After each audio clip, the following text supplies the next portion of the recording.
Honor Magic 8 Lite, oui, il vient tout juste d'être annoncé. Pour ceux qui ne connaissent pas ce smartphone, c'est un smartphone début, milieu de gamme chez Honor. Intéressant ou pas, on va en parler dans cette vidéo.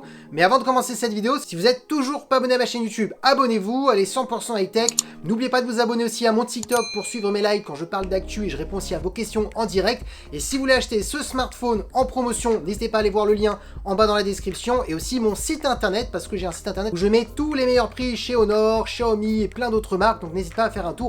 Le lien sera en bas dans la description. Alors on commence par le design. Alors oui, tout de suite, c'est ce qu'on remarque chez Honor. À chaque fois qu'Honor sort un smartphone, on est sur des smartphones très jolis. Ils font même plutôt premium, même si attention, on n'est pas sur des matériaux haut de gamme. On voit, ça reste du plastique, mais c'est quand même plutôt bien fait. Dites-moi ce que vous en pensez en commentaire. Maintenant, on va attaquer tout de suite les caractéristiques, ce qui nous intéresse le plus, et la face avant. On a une belle diagonale de 6,79 pouces, une très bonne résolution de 1,5K, technologie d'écran AMOLED, du 100 Hz. Par contre, attention, c'est un 100 Hz classique entre 60 Hz et 120. On descend pas entre 1 Hz et 100 Hz. Pour les gens qui se posent la question, mais ça va changer quoi? Bah ça va changer que ça va consommer un peu plus de batterie. Donc c'est ça le défaut, mais en même temps, c'est pas la faute de Honor, hein. Tous les smartphones qui ne coûtent pas 700-800 € ont souvent un 100 Hz classique. Ensuite, la marque a annoncé un grand écran qui a un pic de 6000 nits, mais attention, ça reste comme du marketing, parce que quand vous regardez un petit peu dans les astérix sur le site de Honor, il y a marqué 1800 nits. Ça veut dire quoi? En fait, en temps général, vous êtes sur un écran de 1800 nits. Par contre, eux, ils ont réussi à atteindre des pics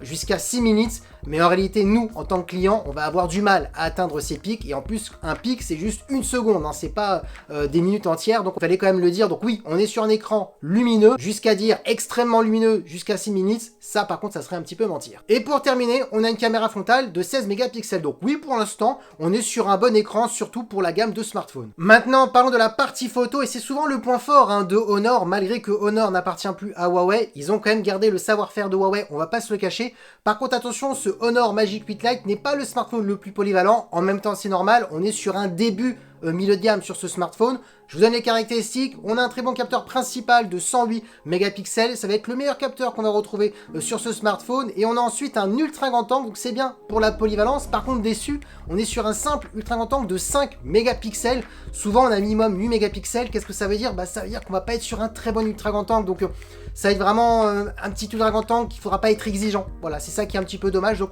petit moins quand même de Honor d'avoir mis un 5 mégapixels. Et au niveau de la vidéo, on pourra filmer en 4K. Maintenant, parlons de performance. Alors souvent, c'est pas le point fort chez Honor. Alors je m'explique. On est sur des bonnes performances, mais en tout cas, c'est pas la marque qui possède les meilleurs processeurs en termes de rapport qualité-prix. Il faut souvent aller chez Xiaomi. Mais par contre, ça suffira quand même amplement pour ceux qui ne demandent pas les meilleurs perfs par rapport au prix. Je vous donne les caractéristiques. 8 Go de RAM accompagné d'un processeur de Qualcomm. C'est le Snapdragon 6 Gen 4. Un très bon processeur milieu de gamme, mais attention, c'est pas le meilleur par rapport à tous les autres processeurs milieu de gamme qui existent. Donc oui, pour faire du jeu vidéo, Genshin Impact, Call of Duty Mobile, ça fonctionnera avec des graphismes par contre plutôt dans moyen. Si vous mettez dans élevé, ça risque de chauffer et du coup vous allez perdre un petit peu en performance. Donc voilà, c'est comme je voulais quand même donner cette information. Et pour faire pourquoi pas des vidéos après, des montages directement sur le smartphone pour ceux qui font des vidéos sur TikTok, réseaux sociaux, ça fonctionnera parfaitement. Ensuite, en termes de stockage, vous aurez 256 Go. La marque a certifié ce smartphone IP69 pour les éclaboussures et l'immersion. Donc si malheureusement vous faites tomber votre smartphone dans l'eau, il fonctionnera toujours.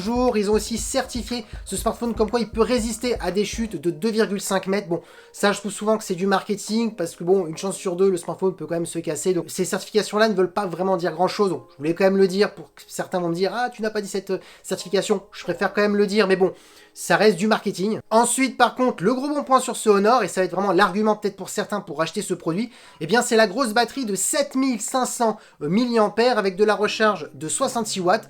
Honor a expliqué qu'on peut tenir 3 jours d'autonomie dessus, et ça peut être possible, là c'est pas du marketing, ça peut être possible si vous ne faites pas de jeux vidéo, parce que oui, si vous allez juste regarder des vidéos sur YouTube, vous faites tout ce qui est réseaux sociaux et appels, textos, là oui, vous pourrez peut-être, pourquoi pas, tenir 3 jours. Par contre non, si vous faites chauffer le processeur sur du Genshin Impact, du Call of Duty Mobile ou Fortnite, non, là vous allez avoir du mal à tenir. Par contre, vous aurez de longues sessions de jeu, donc là c'est quand même le côté positif sur ce Honor Magic 8 Lite. Et pour terminer en termes de connectivité, on a de la Wi-Fi 6 et du Bluetooth 5.3. Allez, maintenant on parle de prix. Eh bien ce Honor Magic 8 Lite a été annoncé au tarif de 399 €, mais comme vous pouvez le voir derrière moi, il y a une petite promotion actuellement, donc il est un petit peu en dessous. Maintenant on va le juger à son tarif tarif à 389 €, est-ce qu'il vaut son prix? Eh bien la réponse est oui et non, parce que ça dépend ce que vous recherchez. Si vous recherchez la plus grosse batterie pour ce tarif, là oui c'est vrai qu'Honor a fait fort, on a une bonne endurance pour ceux qui vont pas faire trop de jeux vidéo pour essayer de tenir 3 jours. Ceux qui veulent faire du jeu vidéo mais qui veulent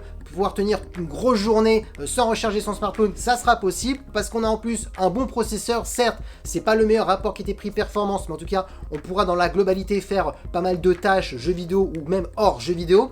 La partie photo, ça va pas être son fort. Le capteur principal, oui, il va être bon, mais l'ultra grand angle de 5 mégapixels, c'est trop juste 5 mégapixels, ça va manquer de détails, donc c'est ça qui est quand même un petit peu dommage. Mais je pense que à 389 €, ce qui a coûté le plus cher en termes de composants pour Honor, bah, ça va être la batterie de 7500 mAh. Je pense que c'est ça qui a posé souci. Et ensuite, bah, l'écran, pareil, rien à dire. Chez Honor, les écrans sont souvent très bons. Et bien entendu, pour ceux qui se posent la question, est-ce que ça vaut le coup que je change mon Honor Magic 7 Lite de l'année dernière comparé à cette version de 8 Lite? Et bien la réponse est non, parce qu'en fin de compte, les seuls changements, ça va être 900 mAh de plus en termes de batterie. Alors, c'est quand même bien, hein, 900 mAh, mais une plus grosse batterie. Mais déjà, le 7 Lite, il avait déjà une bonne autonomie. Et ensuite, c'est les performances qui sont 30% plus performants. Alors oui, 30%, c'est plutôt pas mal. Mais pour quelqu'un qui trouvait que déjà que le Honor Magic 7 Lite pouvait suffire en termes de perf, parce que souvent quand on achète ce style de produit, c'est qu'on ne recherche pas les meilleures performances, bah je vois pas d'intérêt. Par contre, si vraiment oui, vous dites non, je veux quand même des meilleures performances et une plus grosse batterie, là oui, ça peut valoir le coup. Mais sinon, vous l'avez compris, pas de grosse différence comparé au Honor Magic 7 Lite de l'année dernière. Du coup, dites-moi ce que vous en pensez en commentaire de ce smartphone. Si vous voulez l'acheter, bah vous pourrez le trouver au meilleur prix sur le lien en bas dans la description, et aussi mon site internet lorenzo-tech.fr qui sera en bas dans la description, où je regroupe pas mal de smartphones Honor, Xiaomi, plein d'autres marques. Donc n'hésitez pas à faire un petit tour, peut-être que vous allez trouver votre smartphone et vous allez pouvoir l'acheter. Et bien entendu, la vidéo est terminée. J'espère que cette vidéo vous a plu. Si c'est le cas, n'oubliez pas le petit pouce like, de vous abonner sur cette chaîne YouTube et d'activer la petite cloche de notification pour ne rien rater, et vous abonner à mon TikTok si vous voulez suivre mes lives et me poser des questions en direct. Et sur ce, on se dit à très bientôt. C'était Lorenzo High Tech. Ciao.